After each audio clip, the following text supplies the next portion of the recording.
ఉన్న బంగారాన్ని విడిపించి ఆ రోజు ఆన్లైన్ రేటుకే మేము కొంటాం. Sharma gold company. నమస్తే, వెల్కమ్ టు సుమన్ టీవీ. ఈరోజు మనతో పాటు ఉన్నారు ప్రముఖ జ్యోతిష్యులు బ్రహ్మశ్రీ నందిబట్ల శ్రీహరి శర్మ గారు, కాశీలో శ్రీ కామాక్షి నిత్యాన్నదాన ఆశ్రమ నిర్వాహకులు. మరి గురుగారితో మాట్లాడదాం. నమస్కారం గురుగారు. వాగర్థావివ సంపృక్తౌ వాగర్థ ప్రతిపత్తయే జగతః పితరౌ వందే పార్వతీ పరమేశ్వరౌ. అన్నపూర్ణే సదాపూర్ణే శంకరః ప్రాణవల్లభే జ్ఞానవైరాగ్య సిద్ధ్యర్థం భిక్షాం దేహి చ పార్వతి. మాతా చ పార్వతీదేవి పితాదేవో మహేశ్వరः బాంధవా శివభక్తాశ్చ స్వదేశో భువనత్రయం. సదాశివసమారంభాం శంకరాచార్యమధ్యమాం అస్మదాచార్యపర్యంతం వందే గురుపరంపరాం. ఆదిత్యాయ చ సోమాయ మంగళాయ బుధాయ చ గురుశుక్రశనిభ్యశ్చ రాహవే కేతవే నమః.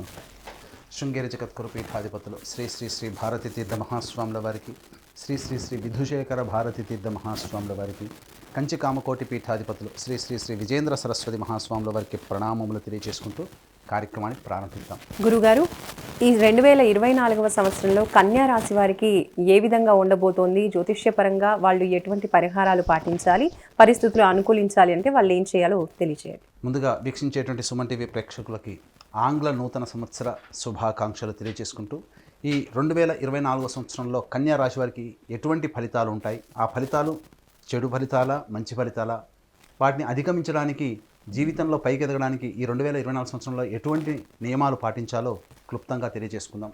ముందుగా వీక్షించేటువంటి ప్రేక్షకులకు ఒక సందేహం ఉంటుంది.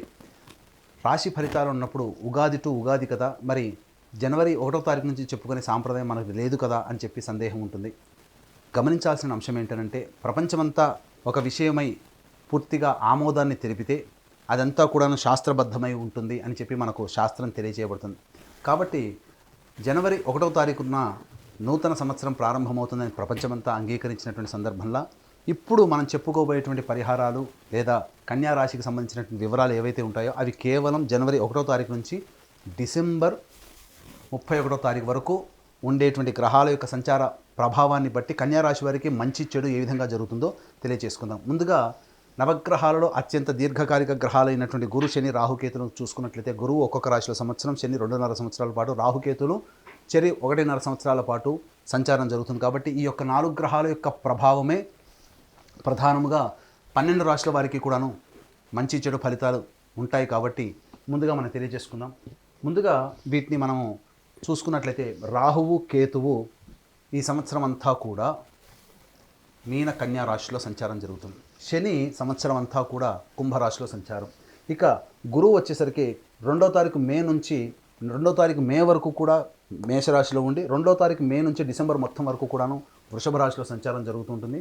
ఇక ప్రధానంగా ఈ యొక్క శుభాశుభ ఫలితాన్ని అందించేటువంటి గ్రహంలో కుజుడు కూడా ప్రధాన పాత్ర. కాబట్టి కుజుడు 21 అక్టోబర్ నుంచి డిసెంబర్ 31వ తారీఖు వరకు కర్కాటక రాశిలో సంచారం జరుగుతున్నటువంటి కారణం చేత ప్రధానంగా ఈ కన్యా రాశి వారికి ఏ విధంగా ఉంటుందనేటువంటి విషయం తెలుసుకున్నట్లయితే, ప్రధానంగా కన్యా రాశి వారికి 8వ స్థానంలో గురు సంచారం జరుగుతున్నటువంటి కారణం చేత ప్రధానంగా మనది అనుకున్నటువంటి వస్తువు ఏదైతే ఉంటుందో మన చేజారిపోయే అవకాశం ఉంది. అది వాహనం కావచ్చు, ఇల్లు కావచ్చు, స్థిర చరాస్తులకు సంబంధించినటువంటి ఏ విషయమైనా కావచ్చు. ముఖ్యంగా గృహపరమైనటువంటి చిక్కులు, సమస్యలు అధికంగా ఉంటాయి. విద్యార్థులు బాగా కష్టపడితే తప్ప ఫలితాలను పొందలేనటువంటి పరిస్థితి అనేటువంటిది ఉంటుంది. అలాగే శత్రువులు కూడా పెరిగేటువంటి అవకాశాలు ఎక్కువగా ఉంటాయి. కాబట్టి జాగ్రత్తలు పాటించాల్సినటువంటి పరిస్థితి. ఇక గమనించుకున్నట్లయితే మంచి చెడు విషయాల పట్ల ఏవైతే ఉంటాయో అవన్నీ కూడాను బేరీజు వేసుకుంటూ ముందుకు సాగినట్లయితే కన్యా రాశి వారికి మంచి జరిగేటువంటి అవకాశం ఉంటుంది. మే 2 వరకు కూడాను గురువు యొక్క ప్రభావాన్ని శని కంట్రోల్ చేస్తున్నటువంటి కారణం చేత అనుకున్నటువంటి పనులలో చక్కటి విజయాన్ని పొందేటువంటి అవకాశం ఉంటుంది. ముఖ్యంగా ఎంత శత్రువులు పెరిగిపోయినప్పటికీ కూడా ఆత్మవిశ్వాసంతో ముందడుగు వేసినట్లయితే, మొక్కవని ధైర్యంతో ముందడుగు వేసినట్లయితే మీదే విజయంగా చెప్పవచ్చు. కోర్టు, ఇతరత్ర న్యాయవాద సంబంధించినటువంటి విషయాల్లో మీదే పైచేయిగా ఉంటుంది. అయితే ప్రధానంగా గమనించుకున్నట్లయితే వివాహానికి సంబంధించే ప్రయత్నాలన్నీ కూడాను మే 2 లోపల కనుక తీవ్రతరం చేసుకున్నట్లయితే చక్కటి జీవిత భాగస్వామిని పొందే అవకాశం ఉంటుంది. ఇక గమనించుకున్నట్లయితే ప్రధానంగా ఈ యొక్క శని ప్రభావం అనేటువంటిది జాతకరీత్యా వ్యయస్థానం మీద కూడా ఉన్నటువంటి కారణం చేత మీకు సద్వ్యయమే అవుతుంది. అనవసరమైన ఖర్చులు పెట్టరు. ఈ మే 2వ తారీఖు వరకు ధర్మ కార్యాచరణ ఉంటుంది. దేవతానుగ్రహం కోసం చాలా తపన పడతారు. తద్వారా దేవతానుగ్రహాన్ని కూడా పొందేటువంటి ప్రయత్నం ఉంటుంది. అయితే ప్రధానంగా నిద్రా సౌఖ్యము తక్కువగా ఉంటుందని చెప్పవచ్చు.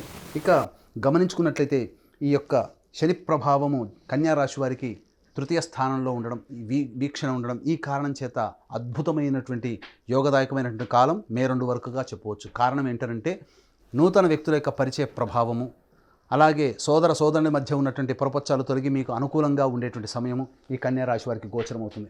ఇక 2 మే నుంచి 31 డిసెంబర్ వరకు కూడాను ప్రధానంగా చూసుకున్నట్లయితే శని ప్రభావం నుంచి గురువు విడిపోయి నవమ స్థానంలో శని సంచారం జరుగుతున్నటువంటి ఈ కారణం చేత ప్రధానంగా వివాహ ప్రయత్నాలు కొంత ఇబ్బందికర పరిస్థితులు ఉంటాయి. అలాగే దాంపత్య జీవితంలో కొన్ని విభేదాలు లేదా భాగస్వామ్య వ్యాపారంలో ఉన్నటువంటి వారికి కొంత విభేదాలు వచ్చేటువంటి అవకాశం ఉంటుంది. మీతో కలిసి పనిచేసేటువంటి అవకాశాలు కొద్దిమందే అందిపుచ్చుకుంటారు. అనగా ఇక్కడ గమనించాల్సిన అంశం ఏంటంటే మీతో కలిసి పనిచేసేటువంటి వాళ్ళ నుంచి సహాయ సహకారాలు అంతంత మాత్రంగానే అందుతాయి. కాబట్టి ఆత్మవిశ్వాసంతో మీరు ముందడుగు వేయండి. స్వయం కృషితో మీరు ముందడుగు వేసినట్లయితే 2 మే తర్వాత వచ్చేటువంటి సమయం అంతా కూడాను అనుకూలమైనటువంటి సమయంగా చెప్పవచ్చు.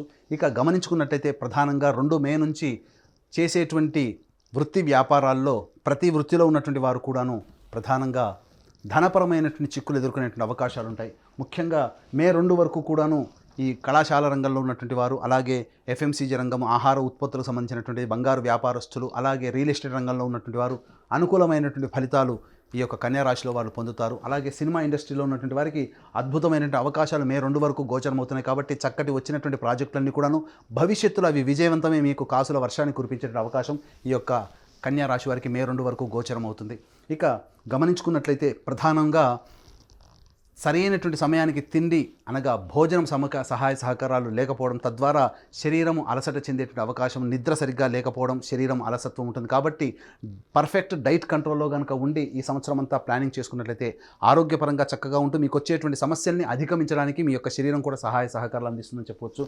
ఇక ప్రధానంగా చూసుకున్నట్లయితే 2 మే నుంచి 31 డిసెంబర్ వరకు కూడాను కాస్త అనుకూలమైనటువంటి సమయం కాదు. కాబట్టి ఆచితూచి స్పందించాలి. ఇక టైం 3 జోన్లో 21 అక్టోబర్ నుంచి 31 డిసెంబర్ వరకు కూడా కుజుడు ఈ యొక్క కన్యా రాశి వారికి లాభస్థానంలో శని సంచారం జరగడం, అట్లాగే యోగకారకుడైనటువంటి శని మీద కుజుని యొక్క ప్రభావం ఉండడం, ఈ కారణం చేత ప్రధానంగా ఇబ్బందికర పరిస్థితులు. ఈ సమయంలో 21 అక్టోబర్ నుంచి డిసెంబర్ వరకు కూడా ఈ సమయంలో మీ యొక్క ఆలోచనలన్నీ కూడా చేసేటువంటి ప్రతి పని కూడా వ్యతిరేక ఫలితాలు వచ్చేటువంటి అవకాశం, సంతానపరంగా నష్టము, అలాగే సంతానం కోసం ఎదురు చూస్తున్నటువంటి వారికి 21 అక్టోబర్ తర్వాత అంత మంచి సమయం కాదు. కాబట్టి సంతానం కోసం ఎదురు చూసేటువంటి వ్యక్తులు ఈ కన్యా రాశిలో ఉన్నవాళ్ళు 2 మే లోపలనే మీ యొక్క సంతానానికి సంబంధించినటువంటి ప్రయత్నాలు చూసుకున్నట్లయితే తప్పకుండా మంచి ప్రయత్నాలు అక్టోబర్ లోపల మీరు ఫలితం పొందుతారని చెప్పవచ్చు.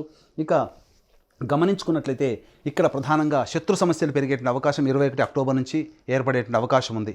ఇక గమనించుకున్నట్లయితే ఈ యొక్క కన్యా రాశిలో జన్మించినటువంటి వారికి న్యాయవాద సంబంధించినటువంటి విషయాలు, కోర్టు విషయాల్లో అనుకూలమైనటువంటి తీర్పు రాకపోవడం వల్ల ఇబ్బందికర పరిస్థితులు ఎదురవుతాయి. అలాగే ఆరోగ్యం పట్ల శ్రద్ధ వహించాల్సినటువంటి పరిస్థితి, అలాగే మీకు తెలియకుండా అంతర్గత శత్రువుల ప్రభావం పెరిగి మీకు ఇబ్బందికర పరిస్థితుల్ని తీసుకువస్తారని చెప్పొచ్చు. కాబట్టి అవకాశం ఉన్నంత వరకు కూడా మంచి పనులు చక్కగా విజయాన్ని పొందాలనుకుంటే 2 మే లోపల చక్కబెట్టుకోండి. లేదా ఉన్న పనులలోనైనా కానీ స్వయం కృషితో దైవానుగ్రహంతో ముందడుగు వేసి ప్రయత్నాన్ని సఫలీకృతం చేసుకుంటామనే ఆలోచన కనుక మీకు ఉన్నట్లయితే 21 అక్టోబర్ లోపల మీ యొక్క కార్యక్రమాలన్నీ కూడా పూర్తి చేసుకోండి. 21 అక్టోబర్ నుంచి డిసెంబర్ వరకు కూడా గడ్డుకాలమైనటువంటి సమయం. కాబట్టి ఈ సమయంలో ఎటువంటి ప్రయత్నాలు చేయకుండా ఉండడమే మేలని గమనించాలి. వ్యాపారం రంగ విస్తరణ, వ్యాపార అభివృద్ధి ఇవన్నీ కూడా మే 2 లోపల విజయం, మే 2 నుంచి అక్టోబర్ 21 తారీఖు వరకు మధ్యమం, 21 అక్టోబర్ తర్వాత పూర్తిగా ఆపివేసుకోవడమే చాలా మంచిదని చెప్పాలి. ఎందుకనంటే చేసేటువంటి ప్రయత్నాల్లో కాలం కలిసి రాక, గ్రహాల యొక్క అనుగ్రహం లేక, దైవతానుగ్రహాన్ని పొందలేక ప్రతి పని కూడాను ఎందుకు చేశామనేటువంటి బాధ అనేటువంటిది అనుభవించేదానికంటే ముందుగా ఉన్నటువంటి పనులని కొనసాగించుకుంటూ కొత్తగా చేయాల్సినటువంటి పనులని మొదలు పెట్టకుండా ఉండడమే 21 అక్టోబర్ నుంచి ఈ కన్యా రాశి వారికి చెప్పబడి ఉన్నటువంటి కారణం చేత తగు నిర్ణయాలు తీసుకొని కనుక ముందుకు సాగినట్లయితే అద్భుతమైనటువంటి విజయాలు పొందుతారు. అలాగే గమనించుకున్నట్లయితే ప్రధానంగా విద్యార్థులకి విదేశీయానం చేయాలనేటువంటి ఆలోచన ఉన్నట్లయితే మే 2 లోపల చేసే ప్రయత్నం సఫలీకృతం అవుతుంది. అలాగే గమనించుకున్నట్లయితే ఉపాధ్యాయ రంగంలో ఉన్నటువంటి వారికి బదిలీలకు సంబంధించిన ప్రయత్నాలన్నీ కూడా 2 మే నుంచి అక్టోబర్ 21 లోపల మంచి ఫలితాలు పొందుతారని చెప్పవచ్చు. అలాగే నూతన ఉద్యోగ ప్రాప్తి కలిగేటువంటి అవకాశం ఉంటుంది. అలాగే 21 అక్టోబర్ నుంచి ఇప్పటి వరకు చేసినటువంటి పెట్టుబడులు ఏవైతే ఉంటాయో ఆ పెట్టుబడులకు సంబంధించినటువంటి నష్టాన్ని చవిచూసే అవకాశం 21 అక్టోబర్ నుంచి ఉంటుంది. కాబట్టి మే 2 లోపలనే మీకు సంబంధించినటువంటి అమ్మకాలు, కొనుగోలుకు సంబంధించినటువంటి విషయాల్లో జాగ్రత్తలు పాటించండి. అలాగే గృహ సంబంధమైనటువంటి విషయాల్లో మీకు చక్కటి పురోగతి అనేటువంటిది కలుగుతుంది. నూతన గృహ నిర్మాణాన్ని చేపట్టే అవకాశం ఈ యొక్క 21 అక్టోబర్ లోపల జరిగే అవకాశం ఉంటుంది. కాబట్టి ఏది వచ్చినప్పటికీ కూడా వచ్చినటువంటి అవకాశాన్ని అందిపుచ్చుకొని విజయం వైపు నడవాలి అని అనుకుంటే 2 మే లోపల నిర్ణయాలు తీసుకోండి.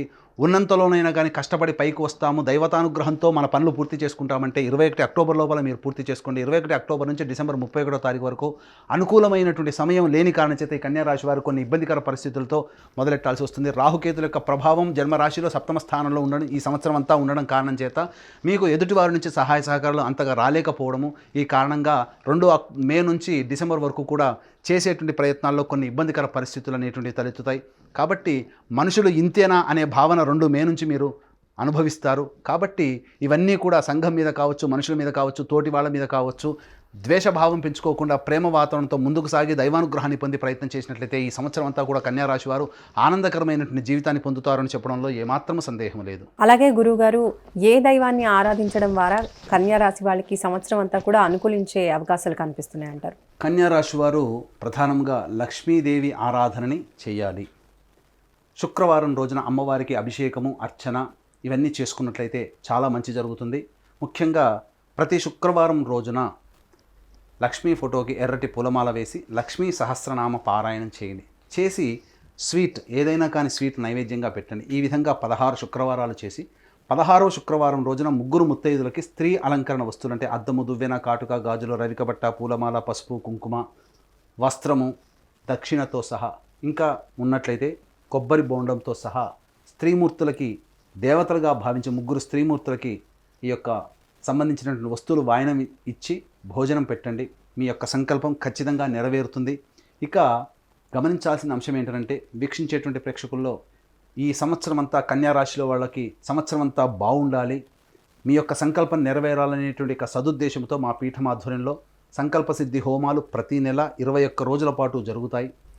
అలాగే తండ్రి వైపు 7 తరాలు, తల్లి వైపు 4 తరాల్లో ఏవైనా దుర్మరణాలు ఉన్నా, అనగా road accident, fire accident, suicide attempt, నదిలో బావిలో పడి చనిపోవడం, ఇంట్లోంచి వెళ్ళిపోవడం, లివర్ ఫెయిలే, కిడ్నీ ఫెయిలే, క్యాన్సర్తో చనిపోవడం, అలాగే 60 సంవత్సరాల లోపల ఏ విధంగా చనిపోయినా, మీ కుటుంబంలో కులాంతర మతాంతర వివాహాలు జరిగిన, బ్రహ్మచారి లేదా కన్యగా జరిగిన ఇవన్నీ కూడాను పితృదోషం లేదా పితృశాపం అని అంటారు. కాబట్టి ఇటు పితృదోష నివారణకి మా పీఠం ఆధ్వర్యంలో ప్రతి నెల పితృదోష నివారణ పూజలు జరిపించబడుతున్నాయి. అలాగే కాశీలో మా సొంత భవనం శ్రీ కామాక్షి నిత్యానదాన ఆశ్రమంలో శివబంధువులకి ప్రతిరోజు కూడాను నిత్యానదానం అనేటువంటిది జరుగుతుంది. మీ పెళ్లి రోజున కానీ, పుట్టినరోజున కానీ మీ సంతోషాన్ని మీ కుటుంబ సభ్యులతో పాటు, మిత్రులతో పాటు కాశీలో ఉన్నటువంటి శివబంధువులతో కూడా పంచుకోదలిస్తే కార్యక్రమ తనంతను కాంటాక్ట్ చేసి అన్నదాన వివరాలు పూర్తిగా తెలుసుకోవచ్చు అని చెప్పవచ్చు. గురుగారు, అలాగే అదృష్ట సంఖ్య, అదృష్ట వారం కన్యా రాశికి తెలియజేయండి. కన్యా రాశికి అదృష్ట సంఖ్య 6, 5. అదృష్ట వారము బుధవారము, శుక్రవారము అని చెప్పవచ్చు. ధన్యవాదాలు గురుగారు. సర్వం శ్రీ ఉమామహేశ్వర పరబ్రహ్మార్పణమస్తు.